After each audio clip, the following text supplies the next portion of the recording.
Uherského Hradiště nejenom typem kroje, ale také tímto hodovým atributem. Do našeho pořadu přišli reprezentovat Helena Vašková, Adam Zálešák, Anna Kouchalová a Patrik Slovák. Srdečně vítám starky, do Světima, kteří přišli tím takým nákladem, ale je to prostě typická záležitost pro Kyjovsko.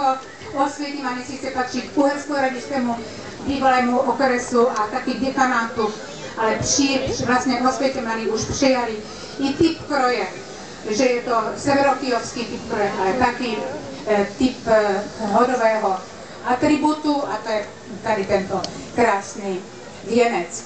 Je zajímavé, že přijde stárek ke stárce, kde věnec je nachystaný, odsud ho nosí po celé obci a večer se, aby se prostě nějak pokryli výdaje na chodovou zábavu, se tento věnec nebo růže z tohoto věnce rozprodávají.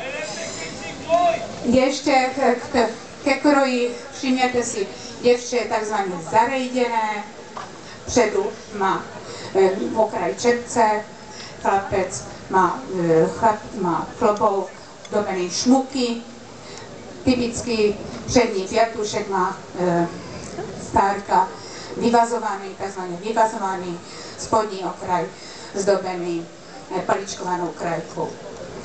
My vám moc krát děkujeme, že jste se tak usilovali, ale my jsme tomu hrozně rádi, že jsme viděli i věnec z Osvětiman, hodový věnec z Osvětiman. Děkujeme vám.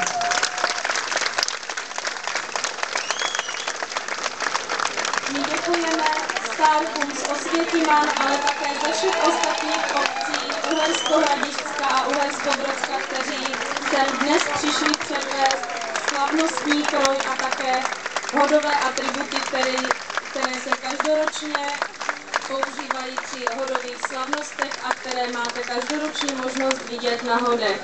My vám přejeme pěkný zbytek nedělního odpoledne, děkujeme za pozornost a děkujeme cymbálové muzice Harapica, která ještě zahraje na závěr.